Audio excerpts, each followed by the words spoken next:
Hi!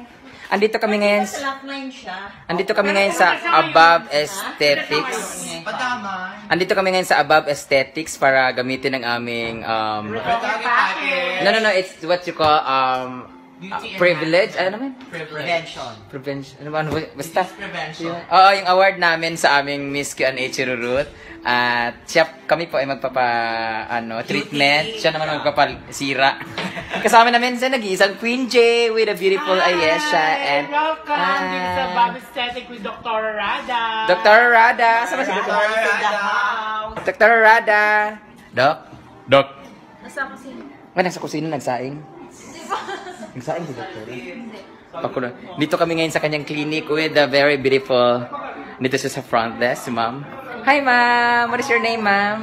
When I'm the acupuncturist. She is the acupuncturist. Yan yung gagawin niya sa mukha ko, mamaya. I-acupunct niya lahat kasi medyo nakapuncture sa akin. Na-dysfunction na yung mukha ko, i-acupunction. Si Doc ang maggagawa. Siyang gagawa sa amin? Special ka. Gagawa ka? Gaganda ko ako. Oo. Pero ilang taon nang aabutin? Alin yung acupuncture? Depende po yun. Tsaka, it's how you take care of your skin. Ano, wala nag-take care kasi sa akin. Ang unang mangyayari, pag acupuncture ka, yung bloating unang mawawala. Bloating, mamamaga, mawala. Oo, iligtis yun. Hello! Abangan nyo sa TV, gaganda na ako, mawala na yung bloat. Di ba yung bloating sa tiyan lang yun, yung bloated? Sa face din pala. Thank you so much, Ma'am Gwen. Alam, gaganda na ako dito. So, sa lahat ng mga gustong magpaganda dyan, dito ang mga customer nila dito, mga kliyente nila dito, mga sikat, tsaka yung mga magaganda talaga. So, lilibil na ako sa kanila. Di ba, Ma'am Gwen? Yes. Sana. Abangan nyo sa 2020, baka gumanda na. Charot na. Mukhang malaki yung gastos nila sa mukha ko. So, dito kami ngayon sa Panay? Mother Ignacia Street sa Above Aesthetics. Yan po.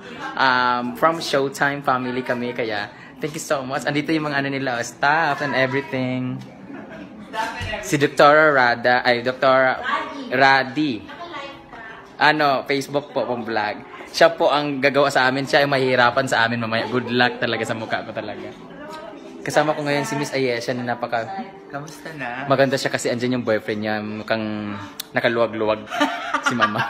Kahit walang tubig. Kahit walang tubig, nadiligan siya. So nakapwesto ng ating queen.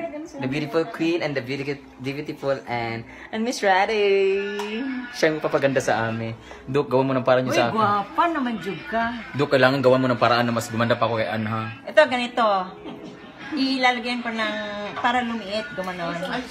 Botox siya. Buto. Tapos, ito, iti-thread natin. Tapos, ito, paano? Tapos, ito. Nay, bawal. Hindi, Duk. Bawal pa. Bawal do sa akin, Duk. Kailangan sira na yung mukha ko, Duk. Hindi pwede pagandahin. Oo. So, pakinis lang. Kinis. Pero wag kang maingay. Lagyan mo ako ng ganito. Para kamukha ako si Nadine Lustre. Si Nadine yung ganun, kanto-kanto. Kasi, excited na tuloy ako. Ano bang treatment yun? RF. Special treatment. Para V-shape. Ay, si Mami Juliana. Pak. Pagkakatayo mo yun. Meron pala sila ditong raspa.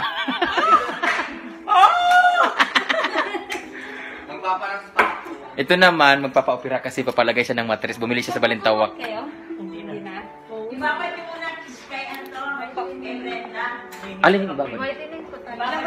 Whitening daw ako. Babad ako for whitening. Bye muna guys. Pakita mo na yung mukha mo. Ano pangalan mo?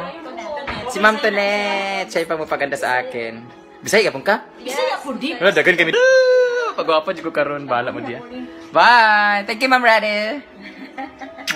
Ikaw na sa next. Sige, babad ka rin sa Ano gagawin sa akin? Face pa? Facial. Facial.